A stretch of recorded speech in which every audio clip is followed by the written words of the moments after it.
안녕하세요. 반갑습니다. 이번 시간은 구매 욕구를 높이는 상품 진열 방법 두 번째 이야기를 드리고자 합니다. 앞서 계속 말씀드렸지만 우리가 상품에 대해서 얼마나 애착을 가지고 또 내 매장에 대해서 얼마나 애착을 가지고 있느냐가 가장 중요하다 이런 말씀을 드렸죠.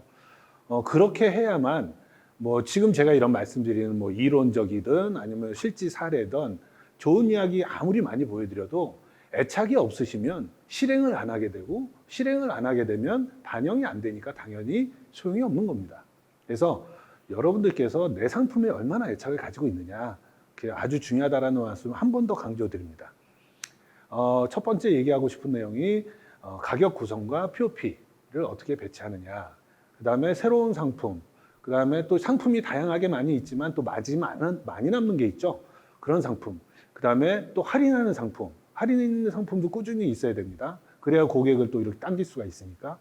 그 다음에 자석 상품. 자석 상품은 뭐냐면요, 그냥 가만히 내비둬도 꾸준히 팔려나가는 상품, 그걸 자석 상품이라고 하죠. 그런 상품들을 어떻게 진열할 것이냐. 그다음 마지막으로 페이싱. 이 페이싱은 뭐냐면요, 페이스, 즉 사람 얼굴을 말하는 거죠. 상품도 얼굴이 있습니다. 그래서 상품의 얼굴을 어떻게 제대로 보여주면서 진열을 할 것이냐. 이 부분이 이야기의 마지막 이야기입니다. 이성적인 생각과 감성적인 생각이 누구나 다 있다고 말씀드렸죠, 서두에도. 근데 이제 이성적인 건 이제 좌뇌 쪽이고요. 감성적인 건 우뇌 쪽인데 훨씬 더 매출을 올리는 데는 감성적 코드로 접근을 해야 훨씬 더 매출 올리는 데 도움이 된다 이런 말씀드렸죠. 그래서 왜 그러냐, 소비자들은요 상품을 볼 때 예쁜 거, 그 다음에 맛있어 보이는 거, 그 다음에 가격이 싼 거, 가격이 싼 것도 이게 이성적으로 야 이게 가격이 딴 데는 얼마인데 여기는 얼마구나 이런 관점도 있겠지만 그냥 싸면 그냥 좋은 거예요. 그래서 실제로 진짜 싸냐 마냐는 나중 문제고 그냥 싸 보이는구나, 아 행사를 하는구나, 아 평상시에는 1,000원이었는데 이거를 800원에 파는구나, 요 자체만으로도 자극을 하는 거기 때문에 이거는 가격이라 해도 그 이성적 관점이 아니라 감성적 관점이라는 거죠. 그런 감성적 코드의 소비자들은 움직인다는 거고 지갑을 연다는 겁니다. 그래서 감성적 코드를 계속 고민을 하고 많이 연구하실 필요가 있습니다. 실제로 다시 사진을 보여드리자면 이 뇌의 이미지를 보여드린 건데 좀 디자인적으로 이렇게 보여드렸지만 왼쪽에 있는 좌뇌 사진은 이렇게 전자칩 같이 돼 있고 오른쪽은 이렇게 막 울긋불긋하니 막 상상의 나래를 펼치는 이미지가 있잖아요. 실제로 뇌 구조가 저렇게 돌아갑니다. 예, 사람이. 자, 그러면 그런 감성적인 코드를 활용해서 실제로 매장에 어떻게 반영할 것이냐. 보시면 야채를 파는데요, 야채의 겉 포장지를 그냥 다 1,000이라고 써놨습니다. 그죠? 그러면 누가 봐도 야 저거는 그냥 가격표도 필요 없습니다. 누가 봐도 다 1,000원이에요. 균일가죠. 다이소에서도 옛날에 그런 비슷한 식으로 했지만 다 1,000원이니까 일단은 거부감 없이 상품을 선택하게 된다는 거죠. 저런 방법도 좋은 방법이 될 수 있고요.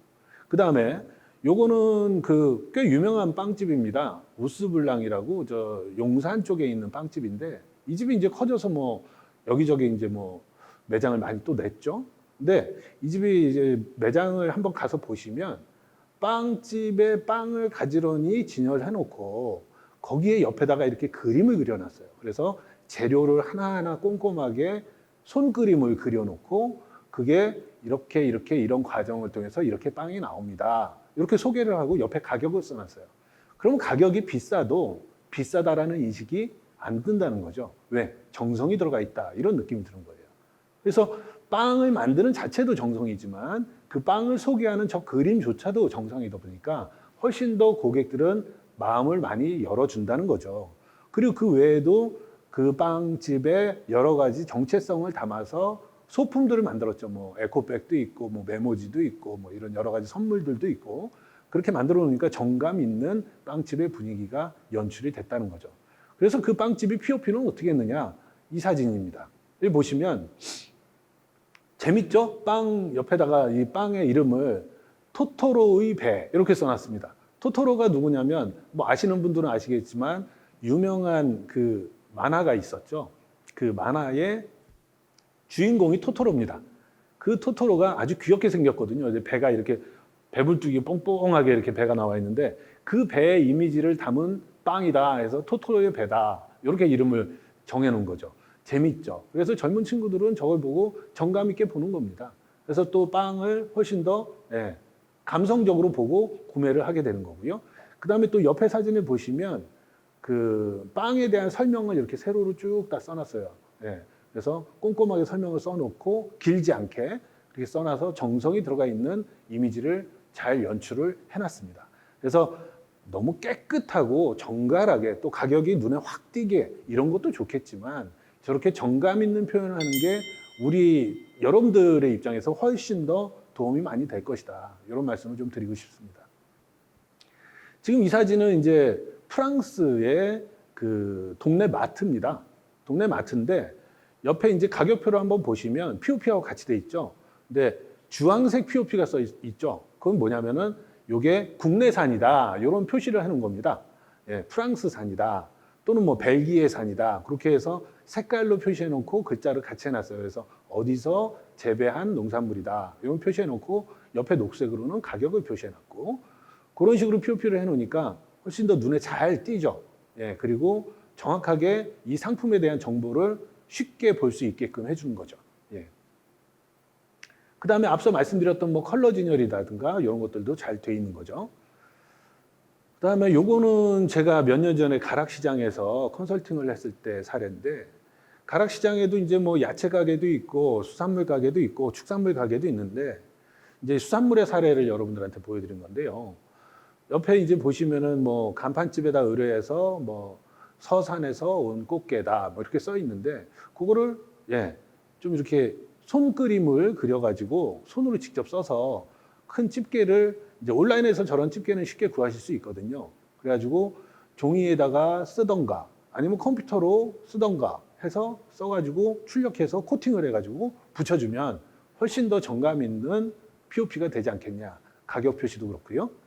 그 다음에 고속터미널이나 뭐 이런 데 가보면은 그 나무로 만들어진 저런 조그만 칠판이 있습니다. 그래서 보시면 무조건 골라 2,000 이렇게 써 있죠.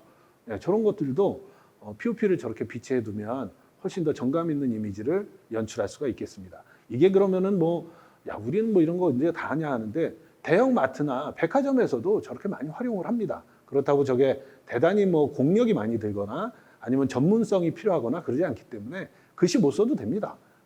얼마나 정감 있게 표현했느냐 이게 더 중요하다라는 거죠. 그런 소품들 또는 이제 POP 관련된 용품들 이런 것들이 다양하게 있는데요. 뭐 바구니도 있고 저런 우드락, 그 다음에 그 칠판, 그 다음에 그 바구니 밑에 연출해 놓은 거 보시면은 인조 잔디가 있죠. 인조 잔디도 구비해 놓으시면 아주 좋습니다. 야채나 과일 매장에서. 그 다음에 맨 왼쪽에 이제 그 플라스틱 니은자로 꺾여 있는 거 있죠. 저거는 이제 그 디바이더라 그래가지고 상품들 아까 제가 이제 뭐 과일을 컬러 진열하는데 구별을 명확하게 해야 되잖아요. 그럴 때는 이제 저런 것들을 같이 비치해 놓으면 과일들이 옆으로 굴러가지 않고 잘 고정이 돼 있죠. 저런 것도 활용하시면 좋고요.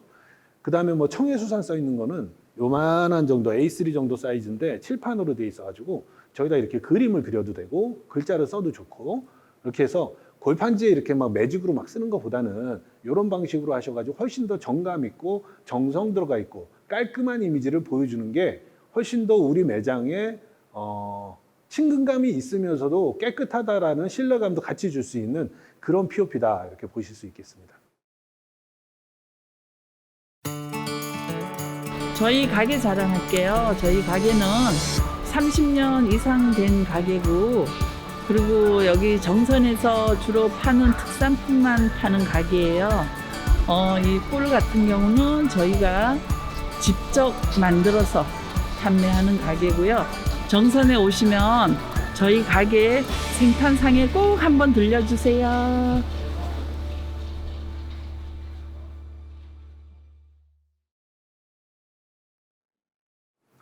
자, 그리고 이제 그 상품을 전략적으로 진열하는 방법들을 좀 말씀을 드리고자 하는데 새로운 상품, 그 다음에 마진이 높은 상품, 그 다음에 할인 상품, 자석 상품에 대한 진열 전략입니다. 근데 이제 자석 상품은 가만히 내비둬도 잘 팔리는 상품이라 그랬죠. 예를 들면 공산품 중에 뭐가 있을까요? 뭐 라면을 예를 들면은 신라면은 그냥 언제라도 그냥 어디다 놔도 잘 팔립니다. 마트에서도 그러고 동네 슈퍼에서도 그러고 편의점에서도 그러고 신라면은 어디에 놔둬도 잘 팔리죠. 그런 것들이 자석 상품이에요. 그 다음에 또 동네 슈퍼나 그 편의점 입장에서 담배 같은 것도 자석 상품이죠.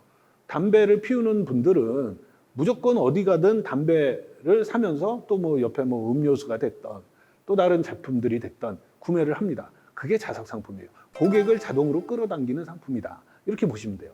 그래서 그냥 내비둬도 잘 팔리는 상품 또는 고매출 상품 이런 것들을 주황색으로 표시했고요. 그 다음에 일반 상품 또는 구색 상품 또는 매출이 적은 상품 또는 마진이 좀 낮은 상품 이래도 갖다 놔야 되는 경우가 있죠. 구색으로. 그런 것들은 이제 아이보리, 즉, 미색이죠. 미색으로 해놨는데 구별을 해서 보시면 왼쪽에 보시면은 고매출이나 고수익 상품이나 자석 상품은 위에다가 눈에 잘 띄는 데다 두고 그다음에 구색 상품이나 마진이 얼마 안 남는 것들은 그냥 무시하듯이 밑에다가 깔아놨죠. 저렇게 하시면 안 되고 섞어 놓으셔야 됩니다. 예, 저렇게 오른쪽처럼 섞어 놓으셔서 잘 섞어 놓으셔야 잘 안 나가는 것도 자석 상품에 의해서 같이 나가고 또 마진이 좀 낮은 것도 마진이 높은 거랑 섞어 놓으면 같이 나갈 수 있다는 겁니다. 같이 눈에 띄어야 그나마도 안 나가는 것들이 같이 나갈 수 있는 거거든요. 근데 눈에 안 띄게 저 밑에다가 그냥 깔아 놓으면 더 눈에 안 띄니까 안 팔릴 수밖에 없죠. 그러면은 매출이 골고루 나오지 않기 때문에 안 좋은 방법입니다. 그래서 잘 섞어서 놓자. 오른쪽처럼 그 설명을 드리는 거고요. 그 다음에 요거는 뭐 이것도 이제 차트가 나오면 좀 어려워 보이실 수도 있는데 설명을 드리겠습니다. 앞에서 똑같이 고마진, 고매출, 신상품, 행사상품 이걸 주황색으로 표시했고 구색 상품이나 저마진 상품을 미색으로 표현했는데 눈에 잘 띄는 그 골드존이에요. 저 빨간색 박스로 쳐놓은 부분이 골드존이라 그래가지고 눈에 잘 띄고 손이 잘 가는 곳 저쪽에 모아놓는 거예요. 고매출 상품이나 고마진 상품을 저렇게 놓으시면 안 좋다는 거예요. 그게 아니라 골고루 섞어 놓자. 골고루 섞어 놓고 특히나 자석 상품 아까 뭐 라면, 신라면 말씀드렸죠. 신라면 같은 경우는요. 손이 잘 안 닿는 저 꼭대기나 아니면 저 쭈그려서 앉아서 꺼내야 되는 저 밑에다가 놔도 어차피 잘 나갑니다. 예, 어차피 잘 나가기 때문에 그 어차피 잘 나가는 상품들은 좀 위에다가 분배하고 그 다음에 프로모션 상품, 고마진 상품, 신상품 그리고 구색 상품, 저매출 상품 이런 것들을 중간에 골드존에다 잘 섞어 놓자는 거죠. 예. 전략적인 이런 배치가 그만큼 중요하다라는 말씀을 드리는 겁니다. 그 다음에 이제 그 페이싱이라고 이제 제가 진열을 해놨는데 이 사진을 보시면은요 정말 무슨 컴퓨터로 합성한 것 같이 예, 너무 가지런하게 정말 잘 돼 있죠. 그래서 온라인에서 이렇게 검색을 해보시면 진열 가지고 이렇게 힐링이 된다 이런 내용까지도 있습니다. 진짜 진열 가지고 힐링이 될 정도로 이런 거는 이제 그 어디예요? 그저 고속도로 휴게소 그런 데 가보면 많이 이렇게 돼 있습니다. 자 그런데 여기서 이제 제가 말씀드리고자 하는 건 이렇게 깔끔하게 진열하는 것도 당연히 중요하죠. 이거는 이제 진짜 그만큼 정성이 많이 들어가야 됩니다. 요게 첫 번째로 중요하고 두 번째로 중요한 건 내 상품을 여러 상품이 있는데 어떤 상품은 몇 개의 페이싱으로 들 거냐. 예를 들면 저기 보면은 같은 상품이 5칸이 놓인 게 있고 3칸이 놓인 게 있고 뭐 4칸이 놓인 게 있고 그래요. 그러면 잘 팔리고 그 상품이 빨리빨리 소진되는 상품은 칸을 늘려가지고 페이싱 칸을 늘리는 거죠. 5칸, 5페이싱을 놓느냐 아니 상품이 좀 적은데 꼭 나야 되는 상품은 2개 페이싱이나 1개 페이싱만 놓느냐 이런 거를 잘 결정하셔야 된다는 거예요. 이런 것들은 여러분들께서 이제 판매를 하시다 보면 아 요건 잘 나간다. 아 요건 마진이 높아. 요건 눈에 띄어야 돼. 이런 것들을 잘 감안하셔가지고 페이싱 칸을 얼마나 놓느냐. 왜? 우리 매대는 한계가 있으니까 공간도 한계가 있고 그러니까 상품을 보여주는 방법 또 전면에 배치할 때 얼마나 많이 넓게 보여주느냐 이런 것들을 생각하는 것 또한 페이싱입니다. 그 다음에 또 마지막으로 또 하나는 상품이 이제 전면이 있고 후면이 있고 측면이 있잖아요. 그럼 예를 들어 이 부분이 전면이다 하면 전면이 고객한테 보여야 돼요. 여러분들이 보시는 이 부분이 전면이. 근데 캔 음료 같은 경우는 이렇게 회전이 돼버려서 측면이나 뒷면이 보이는 경우가 있거든요. 그러지 않게끔 수시로 자주 돌려주고 상품의 얼굴을 제대로 보여줘야 된다. 이 부분도 페이싱에서 중요한 부분입니다. 그래서 이 페이싱 부분을 여러분들이 꼭 잊지 마시고 자주 관리를 해주실 필요가 있습니다. 뭐 이런 공산품이나 이런 것들은 뭐 돌아가니까 문제가 되는 거지만 야채나 과일이나 생선 같은 경우는 굳이 뭐 그런 거 필요 없지 않느냐 그런 생각하실 수도 있는데 아닙니다. 야채나 과일이나 생선도 페이싱이 있어요. 가장 신선해 보이는 각도, 가장 맛있어 보이는 각도 이런 것들을 연구하셔가지고 보여주실 필요가 있다는 거죠. 자, 페이싱 또 다른 사례로 보여드렸는데 아주 큰 편의점 같은 사례입니다. 그 과자 봉지가 쫙 진열이 돼 있죠. 근데 이것도 이제 좀 아쉬운 게 이쪽은 빨간색이고 주황색으로 갔다가 노란색으로 갔다가 녹색으로 갔다가 청색으로 갔다가 이런 식으로 해서 색깔의 그라데이션을 주면서 컬러 진열을 해보려고 노력을 했는데 좀 명확하게 돼 있지는 않아서 좀 아쉽긴 하죠. 대신에 이제 좀 문제가 뭐냐면요. 상품이 이제 그 물건이 빠진 부분이 좀 지저분하게 돼 있는데 그건 뭐 수시로 평상시에 저런 경우가 생길 수가 있습니다. 그래서 자주 저기를 만져줘야 됩니다. 예, 상품은 꾸준히 만져줘야 됩니다. 이 상품이 어떤 상품이든 간에 공산품이든 신선식품이든 예. 그 다음에 오른쪽에 이제 그 과일이나 야채들 보시죠.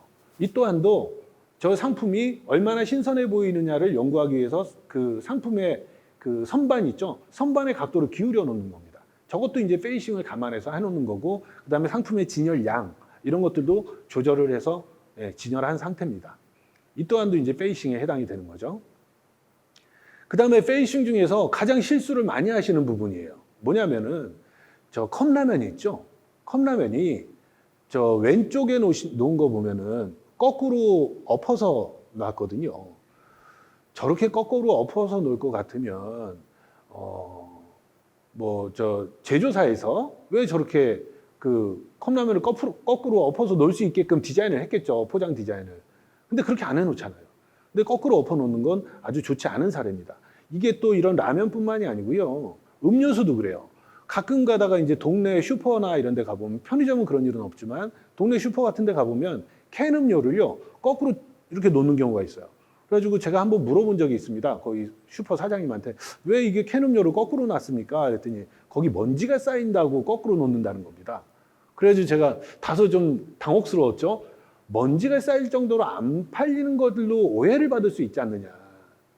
그러면 오히려 먼지가 쌓이면 자주 닦아주는 게 맞는 거지. 그걸 거꾸로 놓으면 바닥이 더 지저분한데 손님들이 입에 닿는 부분인데 거꾸로 놓을 수가 있겠느냐. 이런 설명을 드렸어요. 근데 뭐 나중에 그거를 바꾸셨는지는 모르겠어요. 제가 그 이유를 가보진 못해서. 근데 이런 경우가 있다는 거죠. 생각을 고객 입장에서 해보신다면 분명히 어떻게 해야 될지를 아실 수가 있겠습니다. 그래서 저런 컵라면이나 캔음료나 이런 거 절대 거꾸로 놓지 마시라. 자, 그러면 캔음료는 그럼 똑바로 놓으면 되는데 저 컵라면은 그럼 어떻게 놓는 게 맞느냐? 오른쪽에 한번 사진 보시죠. 오른쪽 사진 보시면 컵라면을 뚜껑 부분을 전면에 배치했습니다. 그죠? 저렇게 뚜껑 부분을 전면에 배치하고 뒷면에다가는 거꾸로 놔도 상관없습니다. 왜? 그러면 뚜껑 부분 전면에 배치된 거를 고객들이 빼갔으면 다시 와서 또 안에 있던 거를 전진 입체 앞으로 이제 배치를 다시 하면 되는 거죠. 그런 식으로 진열을 하셔야 됩니다. 지금 뭐냐? 지금 제가 말씀드린 대로 하려면 하루 종일 상품을 관리해야 돼요. 근데 맞습니다. 그렇게 하셔야 됩니다. 그래야 고객들이 우리 매장이 살아있고 우리 매장이 깔끔하게 관리돼 가고 있구나를 느낍니다. 네. 이런 걸 직접 안 봐도 느낀다는 거죠. 자, 그 다음에 페이싱 중에 과일과 그 다음에 생선, 야채 이런 부분들인데 생선도요. 어느 매장을 가보면은 생선이 이렇게 똑바로 누워 있거나 누워서 자고 있는 거예요. 아니면 이렇게 차려 자세로 서 있는 경우가 많이 있습니다. 근데 이런 거보다는 약간 기울여 놓는 거예요. 그럼 기울여 놓는 거하고 뭐가 다르냐? 이렇게 해놓으면은 차려 자세로 서 있는 거죠. 이렇게 하고 있으면 누워서 자고 있어요. 그럼 서 있는 것과 누워서 자고 있는 거는 어때 보여요? 굳어 있죠? 굳어 있으면 어때요? 고정돼 있다는 거잖아요. 자, 원래 이렇게 디자인 용어에서도 이런 말이 있습니다. 이렇게 기울어져 있거나 삐딱하게 돼 있으면 동세가 있다. 동세라는 말을 펴요. 예, 움직일 동자 써서 움직일 것 같다는 거죠. 즉 기울어져 있으면 어때요? 신선해 보인다는 겁니다. 그래서 생선을 저렇게 기울여서 진열을 해놓으면 훨씬 더 신선해 보이고 활기 있어 보이기 때문에 당연히 신선도가 필요한 생선 아닙니까? 상품이. 예, 그러니까 기울여서 저렇게 배치하시는 게 중요하다. 그 다음에 바나나 사진 있죠? 저 바나나를 위에 저렇게 매달아 놓으니까 어때요? 예, 왠지 열매 맺혀 있는 것 같죠? 그러니까 더 신선해 보이는 겁니다. 예. 그 다음에 무, 배추 이런 것들, 얼갈이도 있고 그렇죠? 저게 저 바구니에서 이렇게 쏟아져 나오는 것 같은 느낌도 있고 그게 훨씬 더 이제 막 재배해서 예, 수확해서 가지고 온 것 같은 이미지를 주는 거예요.